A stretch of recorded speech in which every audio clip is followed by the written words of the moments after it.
Hi, how are you doing? Hope you are well and having a great day. My day's been pretty stressful really, I suppose. It's been all right. But yesterday, a few of you may know that I released a review of Rebelle 5.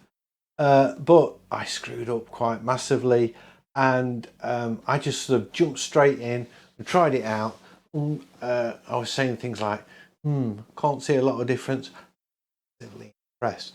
But in actual fact, I was talking about the colour mixing, the new colour mixing feature, and I hadn't actually enabled it. So no wonder I couldn't see a lot of difference.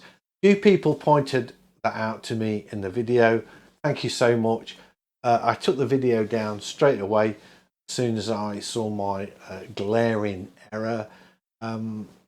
Because I just didn't want to be giving people wrong information. I took the time to read through the manual. Some people suggest I watch other people's videos. I'm not going to do that. I'm never going to do that because I don't want anybody else influencing my take on things or my style. I have to say at the outset that the people at Rebelle sent me a free copy of Rebelle 5 and asked me if I would be kind enough to do a review. I have. I said I would, but it isn't all my own opinions. They didn't tell me what to say or anything like that. And if you saw the first video, you know I'm being honest because I wasn't overly impressed. Anyway, that's all changed because I took the time to read the manual and work out how things actually work properly. And hopefully this review will be a lot more informed and accurate. So I do apologise for just wading in, which is what I normally do. I never read manuals or anything. I want to find out how user friendly the software is. That's my excuse and I'm sticking to it. Apparently now Rebelle's getting to the point where you may need to read the manual just a little bit. I only had to read one paragraph to sort out what I needed to know. So anyway, without further ado, let's get into the review. Take 2.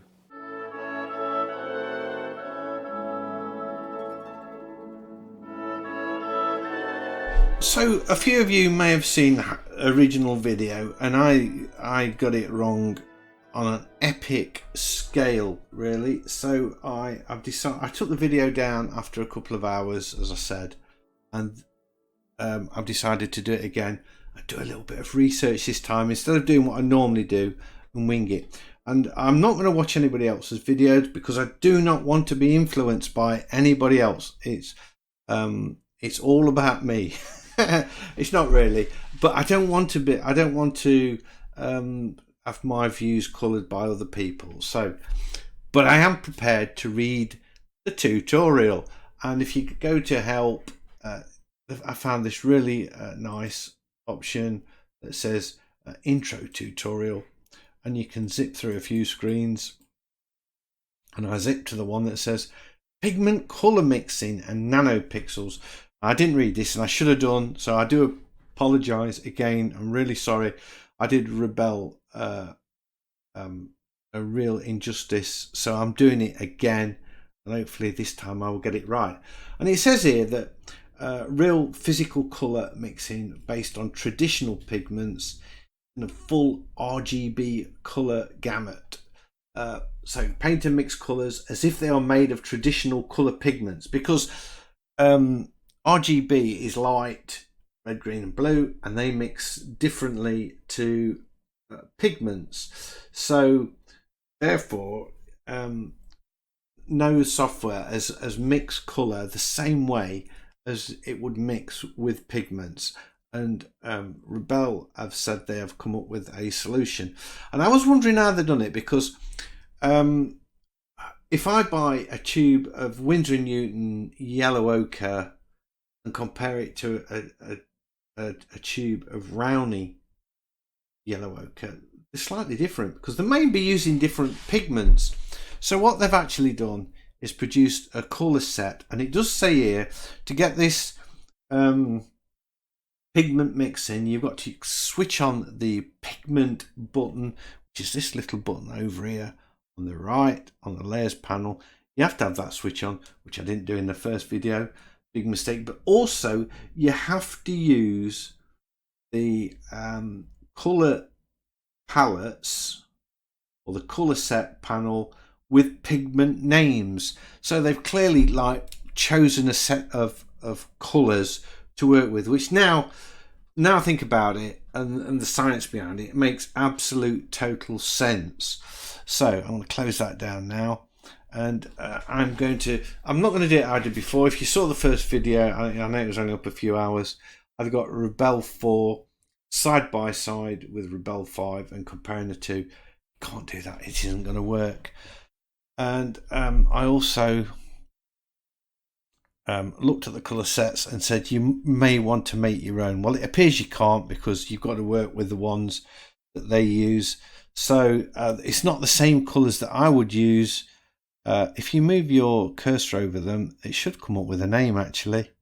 There we go, cadmium yellow light, gold ochre, cadmium orange. So this is the watercolor palette, and then you've got, if we look at the palettes down here, if I just slide that down a little bit, we've got a mini oil pigments and oil pigments and pastels, so, and inks. So they've created some palettes. I think we've got some skin tones in there as well. Yeah, body colors. I'm not sure actually. Choose them, will they work? No, they won't work, you see, because they haven't got names. They've got X numbers, so I can't see them working. If what how I've interpreted it is correct, of course. So you've got to look for, I guess, this color wheel. They're Exodus, so then they're not going to work, and neither will the default. What's this? No, they're not. So I bet you if I come down here a little bit and look at the ink, I bet you they're going to work. No, they don't work. You can't use the ink colors. What's this mini oil? You can use this mini oil pigments because they've got the names. And oil pigments, they've got names. Pastels, is that? No, you can't use the pastels. So I guess pastel soft isn't going to work. Pencil and charcoal. Yes, you can use pencil and charcoal. And what's this one? Watercolor pigments. I know you can use those because I've been looking at those. So Madder Lake Deep and so on. Right, okay. They're not the colours that I've got in my palette, but I'm going to give them a go.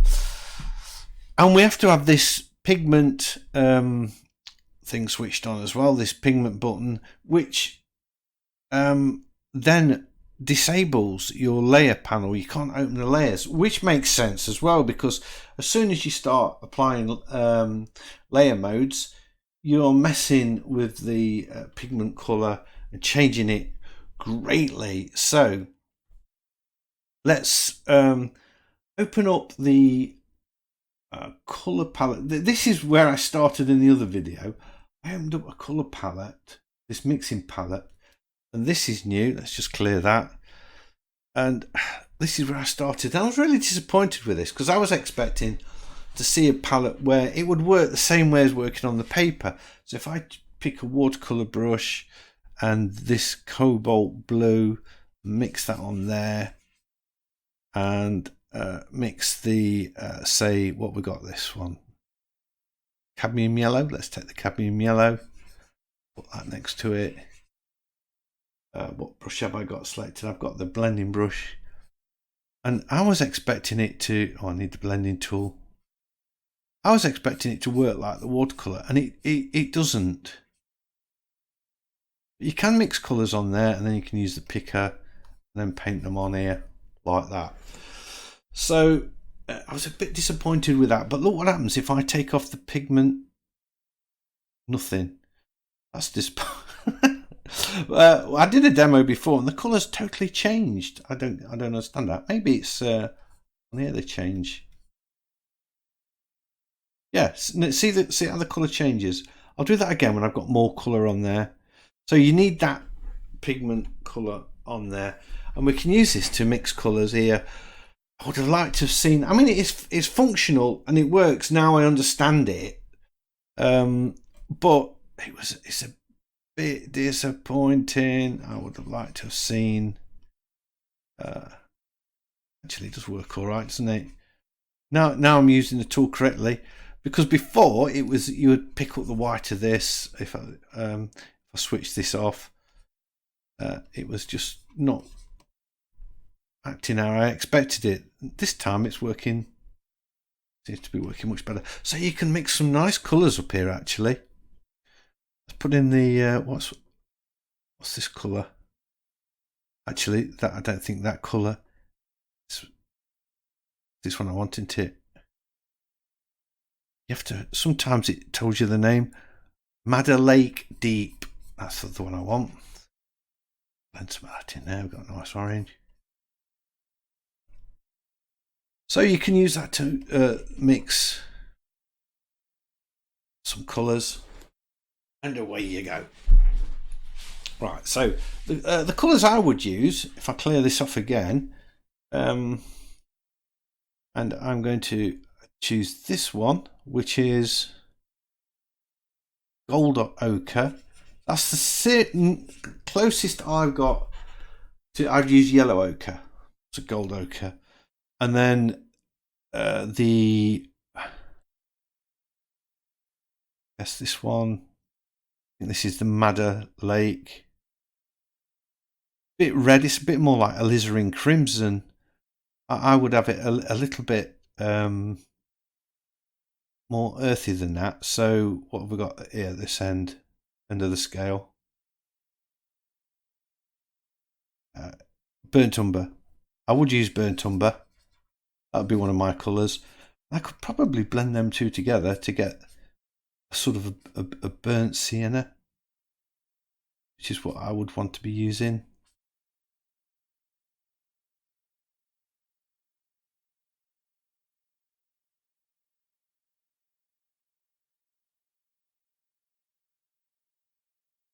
Let's try and pick that up there. Yeah, that's a bit closer. Maybe even mix a bit of that ochre in.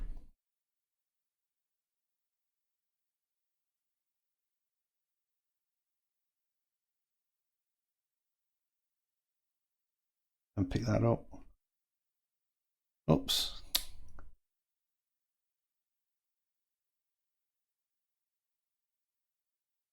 We're getting there. It's still not quite right, but that would be my.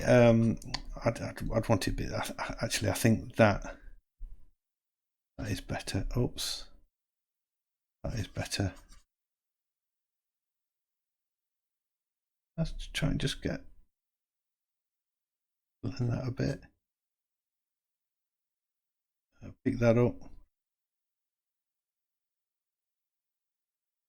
Yeah, that could be my burnt sienna colour. So I can mix the colours I want, and then I'm quite happy with the cobalt. I use cobalt a lot, so that's the nearest. But I normally use French ultramarine blue, so I could work with those colours.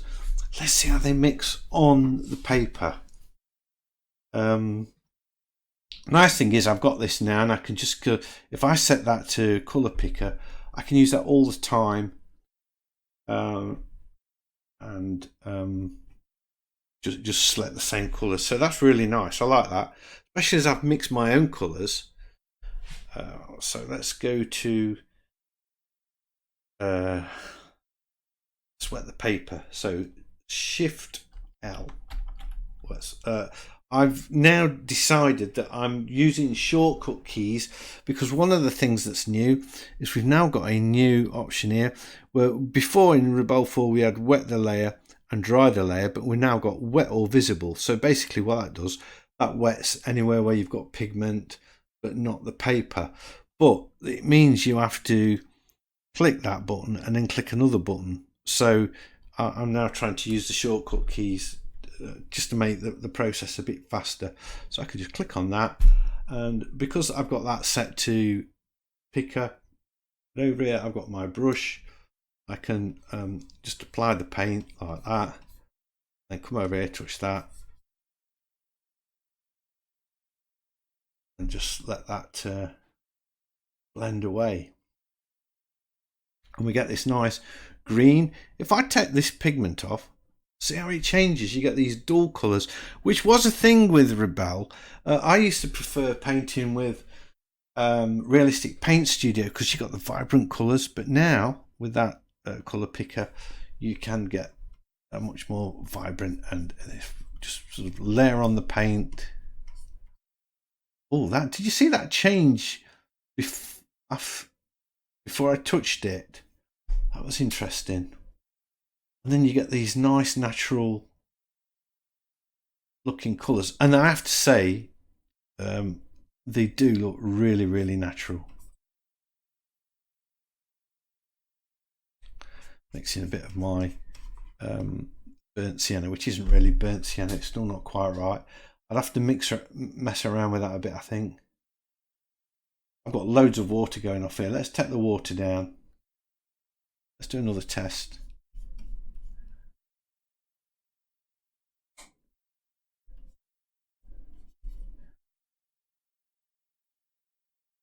Blue. I've got the blending brush, so I can blend the two together.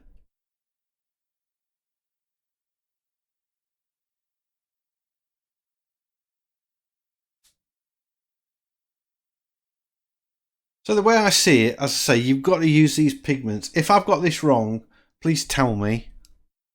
But I'm pretty sure, I mean, that's what I've just read. I've read it out to you. So that should be how it stands.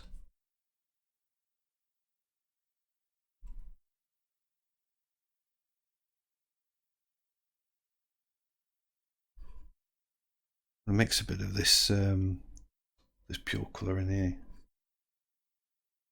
That looks like a alizarin crimson to me. We're getting some nice blends.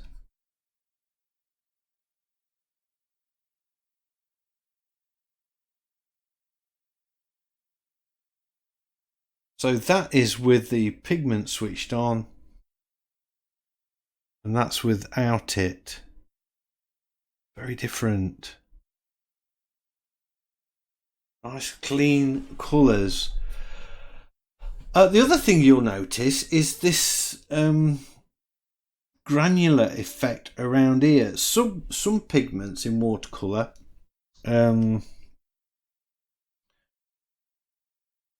give you this granular effect. So let's wet the paper. Shift L. Put some blue on. And then hold the W key down and just flood some water into it. And let that just sort of do its own thing for a second or two. You can see the water taking effect now.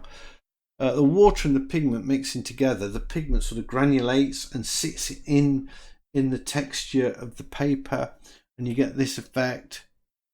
And that's new to this version. You didn't get that in the old version. You can actually prevent this happening by drying your paper before it gets to that stage. So I could dry this now and have this lovely soft effect, but if I leave it, I think that's going to go like this texture here. This was what I was getting in the test I did yesterday.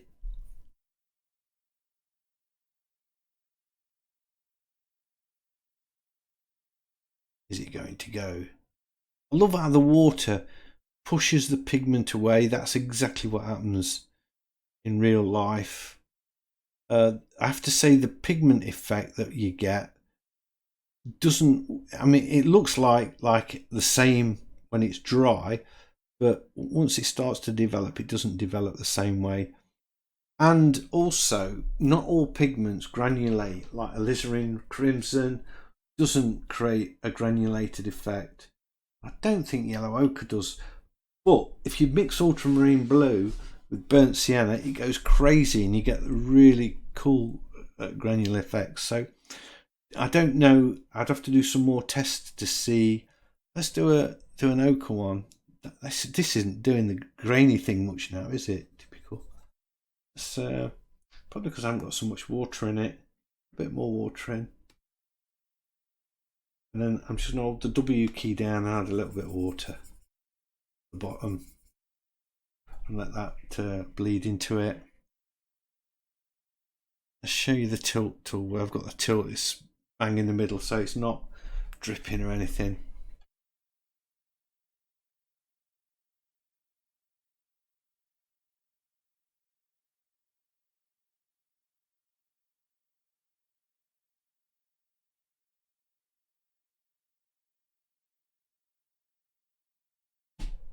So I'm not sure if that's going to do the granule thing or not. Yeah, we've got it appearing here now. Look down here, around the edges there. This is covered with the granular thing. So I think the secret with this one is you keep a close eye on it, and you dry your paper before it goes too far, because this is too much. I've just let it go, and you can see it appearing here now. You see, really, it's really going. So I could press Shift D to dry, and then that's not going to spread anymore. So that's a really cool effect. So these are new effects. I'm loving the way the colours are blending together. We're getting this sort of natural green, which greens mixing is really difficult actually. So and look, we've prevented this granular thing spreading more there, so that's cool. So that's looked at granulation. Oh, we can, if I click on Window, Visual Settings, we can decide if we're going to use that granulation or not by switching that off there. Then we've got something called Nano Pixels. Let's look at that now then, while we're at it. If I zoom in of this, look at how grainy it looks. The more I zoom in, it starts to pixelate and breaks down into little squares. Now let's switch on Nano Pixel, see what happens. This happened to me yesterday. It just grayed out and nothing works. So I did this could be something to do with my recording equipment affecting it. I don't know, but there seems to be a little bug in that. If that happens, you can still export, because you've got a file, Nano Pixel Export. It says you've got to have the Nano Pixel switched on, and you've got to zoom that up, or you can choose what size you want to zoom it up to. So I could choose 4x4, say, and then export that image. I did a demo yesterday and it worked fine, so I'll include that in the video here. I will splice that in and show you that, because clearly that's not working for me now, although the export will work. So that, I think, is a bug, and it could be just because I've got some recording equipment switched on that's preventing it working, but I did have it working yesterday, which you will see now. If we go to the window and choose visual settings, we see something called Nano Pixels, which basically means you can zoom in. If you select this, you can zoom in to 4 times the actual resolution of what your actually image is, and you can save out that image. So therefore you can work on a smaller scale and print it really large. And I've done this test exporting, and it does work. But look what happens when if I click this Nano Pixel. Let me just zoom in first of all. If I zoom in, see how it's pixelating here. Okay, got these little squares. If I switch Nano Pixels on, that should stay really, really sharp.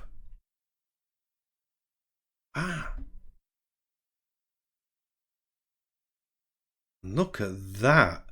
This didn't work for me last time. Last time I tried it, look at the fuzziness there. Last time I tried this, I just got a grey screen. But I mean, I was running 2 versions of Rebelle, so don't know how it affects you paint wise. Does it slow the old process down?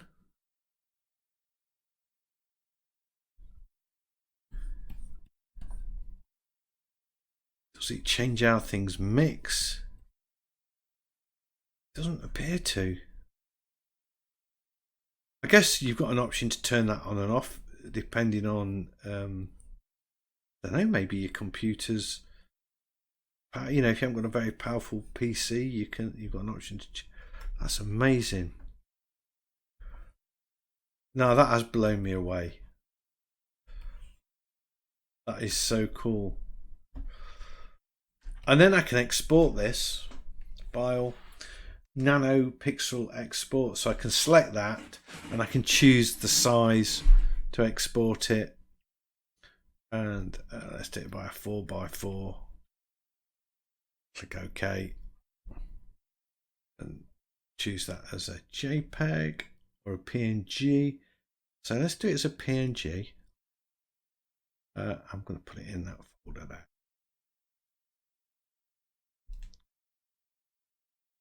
Let's see what it's processing. Let me just bring this. That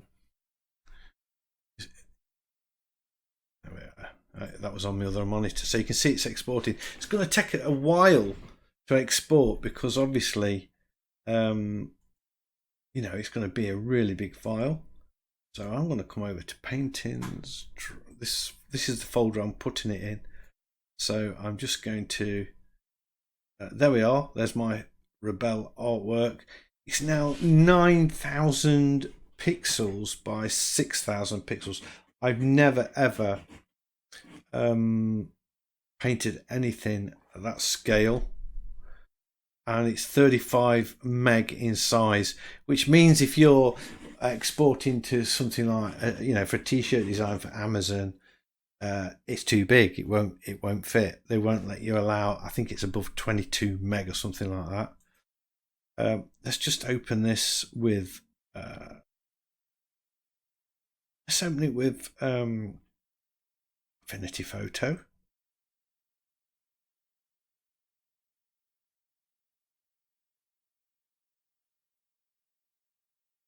Bring that window over here.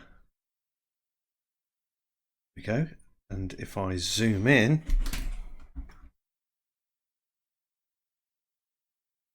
look at that. That is going to print so well. So that means, I mean, I use a separate program to enlarge images. I won't need to do that anymore. That's crazy. Crazy.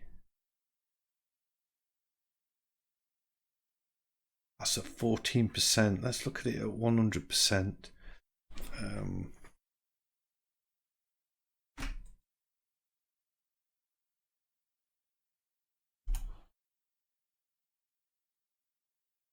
Wow. Oh, that's 1,200. It's going off, man. That's better. So that's 100%.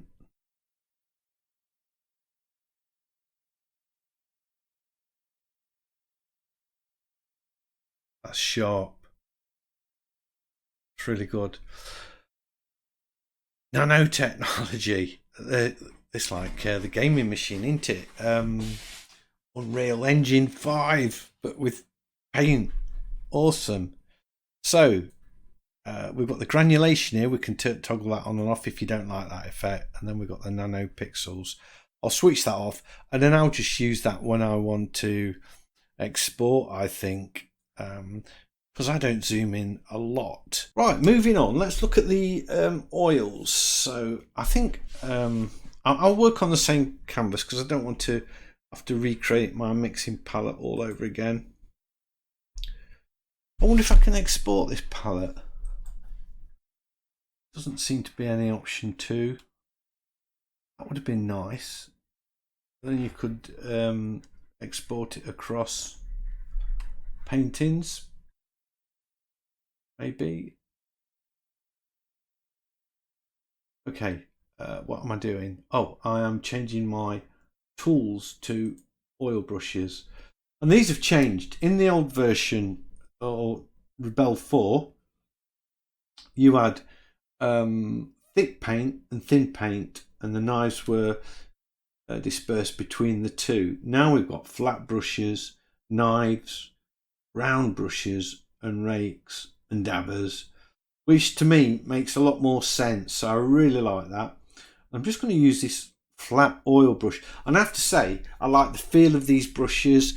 They do feel a lot nicer. So let's look at the flat oil brush and start with my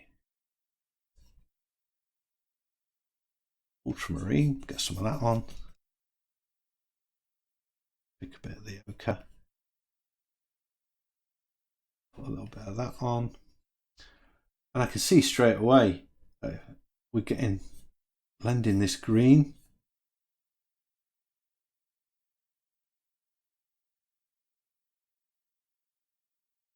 And I know we didn't get that before.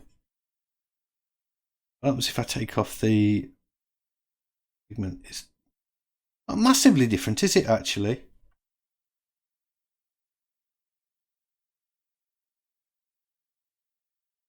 Imagine if you was a portrait painter.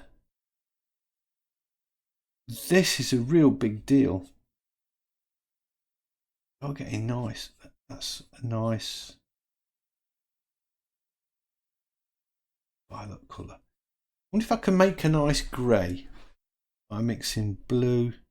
Let's do this on here. Bit of the ochre. Bit of the red.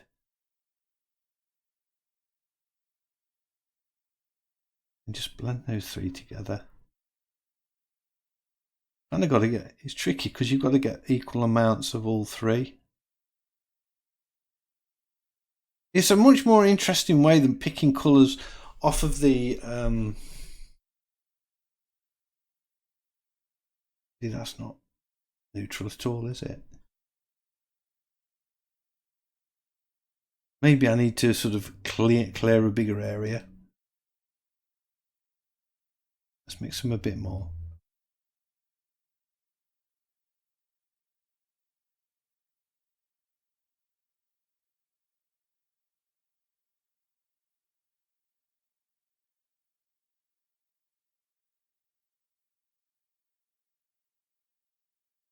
It's tricky.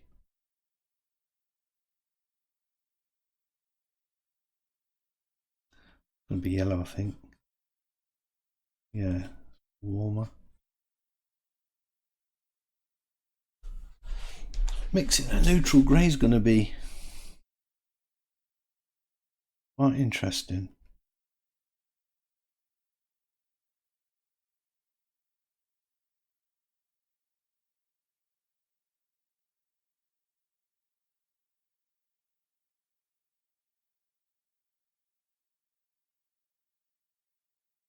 Maybe if I put some of this.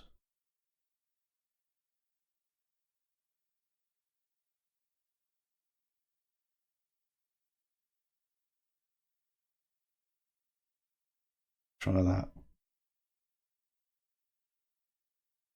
Yeah, we're getting there. We're getting there.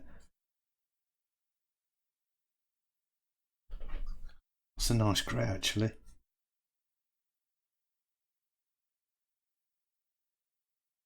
I think we're going to be able to get much more subtle colours.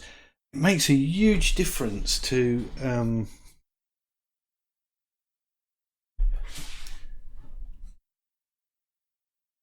choosing colours compared to just picking them off the colour wheel. Right, if I hold the Alt key down, I can pick up that blue, make a stroke. If I hold the X key down and pick up the green, can you see?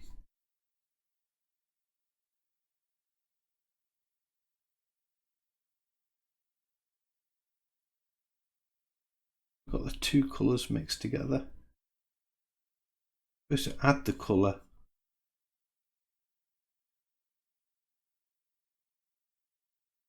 It does, look at that, that's cool. So you can add a little bit of the colour into it. So I can start with the blue, use the Alt key,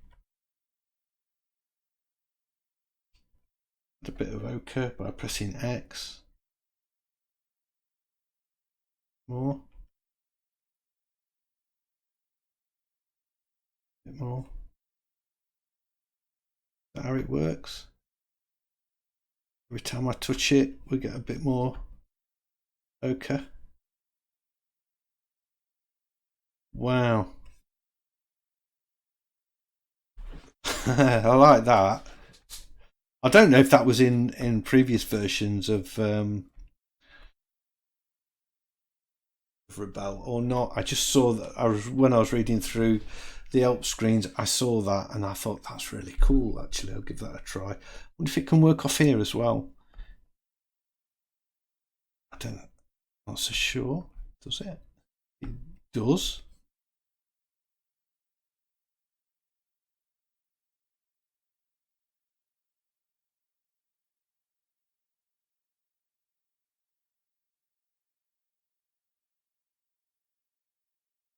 And then we can blend them together.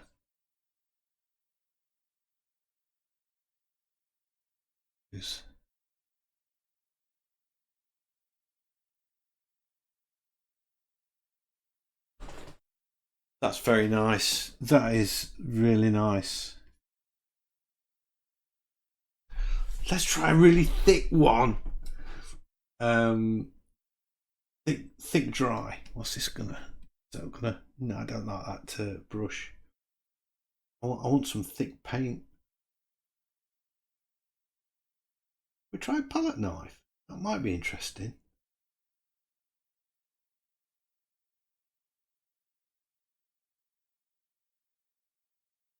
Zoom in a bit, then you can see the texture, what's going on. Start with that.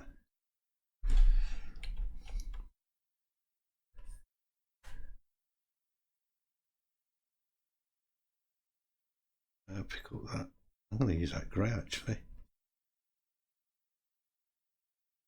Smudges that into it.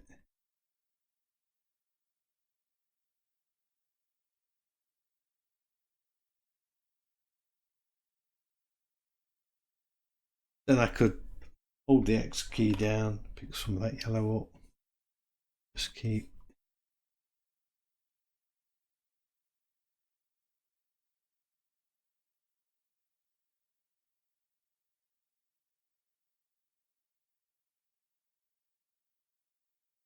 Let's see if let's try some of this cadmium yellow.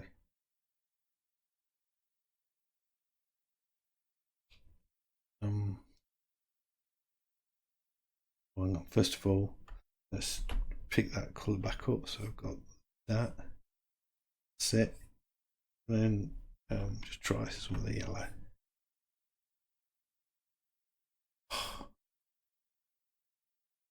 That's very good. There, so that I think is rather cool. So what have we looked at so far? Pigment mixing in watercolor, mixing of colors in oils. We've looked at the nano technology, although there was a little bit of a bug going off here, but I know it has worked.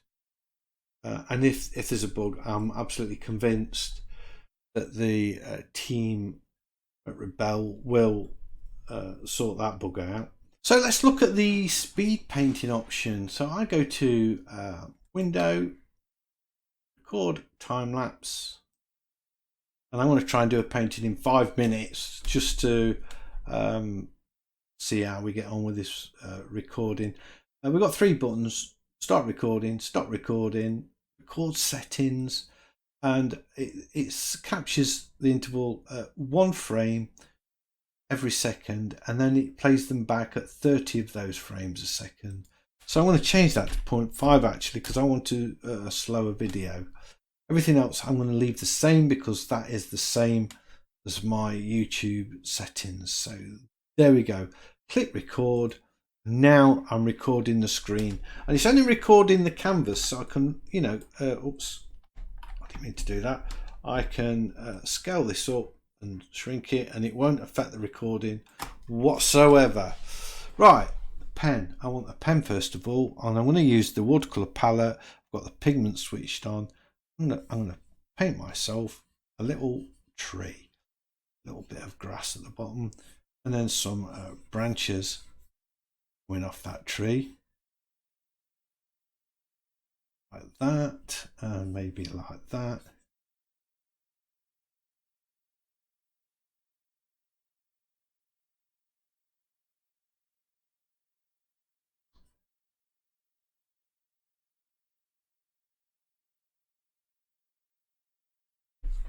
Got that tree, not particularly, but it's just a quick demo, so let's not get too excited. That's better, a bit better.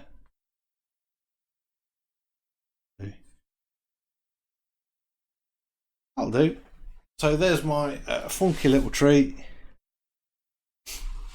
I'm going to make this a masking layer.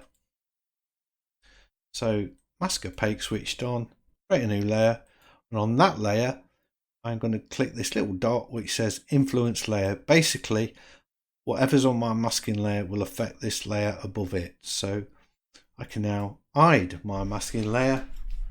Back to my watercolors. I want to use the mop, and because I'm using this palette I can go straight to my cobalt blue and crack in sky. Look at that tree is already appearing. Oops, a bit heavy there, never mind. Leaving some gaps between these strokes. Bit of foreground going off there as well. Shift D to dry that. I want to dry that really quick. A little line in there. Right, create a new layer. I'm going to go to my gold ochre. Let's pop some of that in. I'm sort of going in the gaps.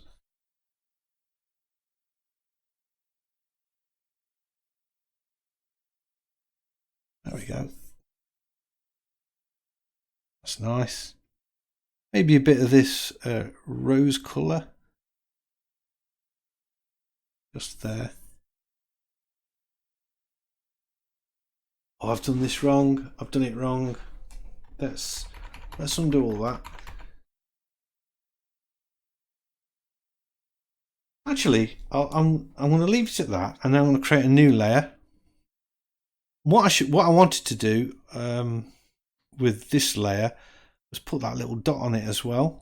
So because it's the yellow, it's okay. It just sort of tints those branches a little bit. I put that in there. You see, it lifts that. It's masking the tree again, so that's cool. You got a really light strokes. That's it. Shift D. I like to dry it. I don't like the paint to run too much. I'm going to go back to the cobalt blue. What I'm going to do, I'm going to put some of the blue here. I'm going to take some of that burnt umber, mix the two together. Get a nice dark blue. Pick that up and then just put a deeper blue over the top. There we go. And in the foreground as well. That's it. Maybe even a bit darker there. And there.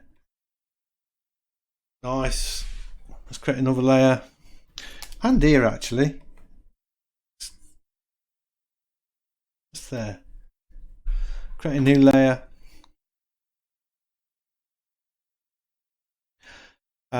This one, I want the dot on it. I want to choose kind of a blue up here. Let's dry the layers. These just look like they're still wetting, but that's okay. Right, I've got this new layer.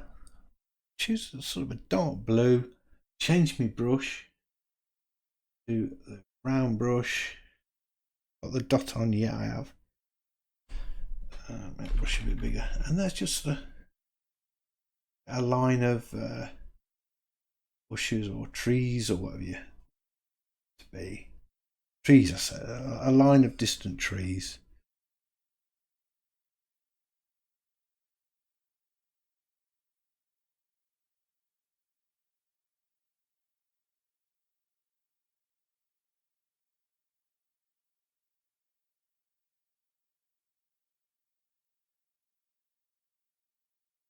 There we are.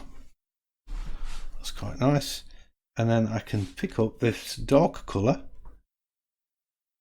just sort of put that in it. It should diffuse, and because I've got it the same amount of water and everything, it shouldn't get too many watermarks. It should just sort of blend in nicely. Bleed in there. That's it. And then take the eraser, nice thin eraser line, make it thin, and just pop in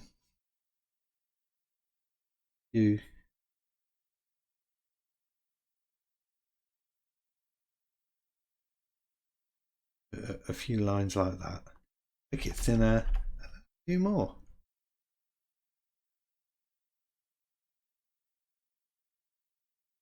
It's actually diffusing. The paint's flowing back into it, just like it would. Maybe I should have done Shift D to dry it, just like it would with real watercolor. It just adds a sort of quite a nice design, distant skyline. Another layer. This time I don't want the little dot on it, because I actually want to paint the tree in. So get that in.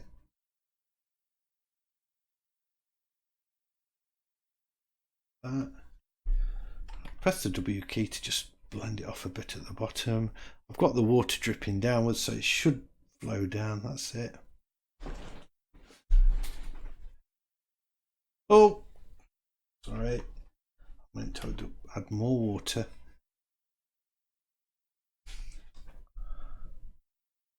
Blend away like that.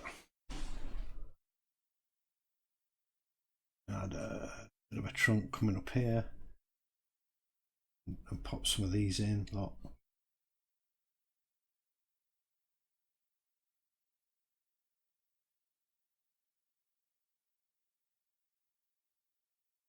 Like that. Got a bit of a mess going there, so just take the eraser a bit bigger, get rid of those.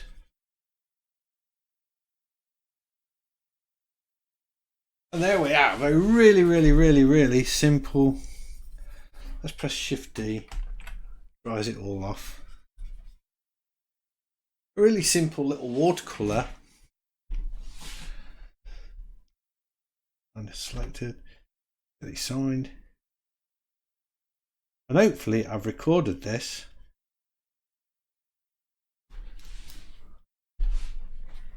So let's stop this.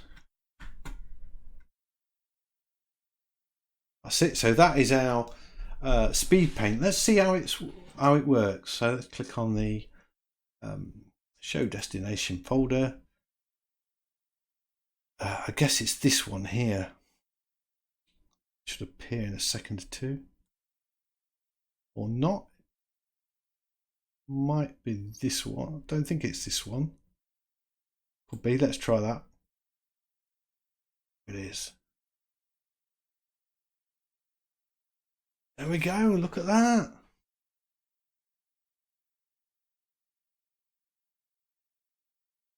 A little speed painting. No third-party software or anything, just captures the canvas. No other, like your mouse pointer or any tools or anything. Really cool, really like that. That's another nice feature. So there we go. Rebelle 5. I've sort of covered the main new features, the colour mixing, the granulation of the pigments, speed painting, the nano pixels, which is a little bit iffy on my setup, but as I say, that might be because I'm recording with another bit of software. That could be affecting things. I've got two monitors going off. So I don't know, but it worked fine yesterday, as you saw with the insert in the video. So would I buy Rebelle 5? Let's look at the options. If you don't own Rebelle, any version of Rebelle, and I was going to recommend a piece of software to go out and buy, I would say yes, go out and buy Rebelle 5. Because for me, it's the best painting app on the market. It's a little bit pricey. I'm not just saying that, because they've been kind enough to give me the software. I would buy this anyway. I would have gone out and bought it, and I do truly believe it is the best on the market. I wouldn't tell you otherwise. I used to say that about Artrage, but for me, they've slipped behind. Corel Painter is just for me. I mean, a lot of people love it, and it's really you can do some really exciting stuff with Corel Painter, but it's massively complicated. It's dead clunky. For me, it's just it's more about the technology than painting. Where this is all about the painting. Although I have to say, I did need to read the manual this time to get my head around it. So it is getting a little bit more complicated than previous versions. I'm glad I did. I'm so glad I took the time to just read the help pages. And thank you everybody. Everybody. There's only 3 or 4 of you because I took the video down pretty quick. Thank you for pointing out that my last video was not doing justice to the app, because I'd got it completely wrong. I do apologise for that again. So hopefully this will put it right and shows how to use the software effectively. So if you've never bought Rebelle 5, I would recommend that it's a good piece of software if you can afford it. If not, I mean, you can use Critter because that's free. If you've got Rebelle 4, would I buy it? Well, not necessarily. If you own Rebelle 4 and you are not interested in printing out or accurate colour mixing, then you might not feel that you want to upgrade, because you don't really see much in the way of palettes and new tools and things. It's all happening behind the scenes, really. If on the other hand you want to get excited about colour mixing and really take control and take it to an all new level and become a master of your craft, I suppose, and really just take so much more control than you ever will have with Rebelle 4 or other apps, then yeah, I would recommend it. If you need to print large prints, then you've got this Nano pixel thing, which is really, really cool. You've got much more realistic looking results with the granulation in the watercolors and things. So there's a lot in there. You just don't see it when you open up the app. You open up the app and you think this looks just the same. But once you start to use it, you realise you use it in a totally different way. And if you want to really take your art serious, then you would want to upgrade. If however you're happy with the results you're getting, you might feel that you don't need to. So you'll know how you feel about that. So yeah, that's it. That's what my thoughts on Rebelle 5. Second day using it, I love it much more than I did the first day, because the first day I wasn't using it properly. So once again, I apologise for that first video. Hopefully this will put it all right. If you've enjoyed the video, a big thumbs up as always is much appreciated. And if you're new to the channel, please consider subscribing. I've got lots of videos like this, and I would love to be sharing them with you. So don't forget, everybody, stay safe, stay sane, and keep painting. And hopefully, we'll see you all in the next one. Bye.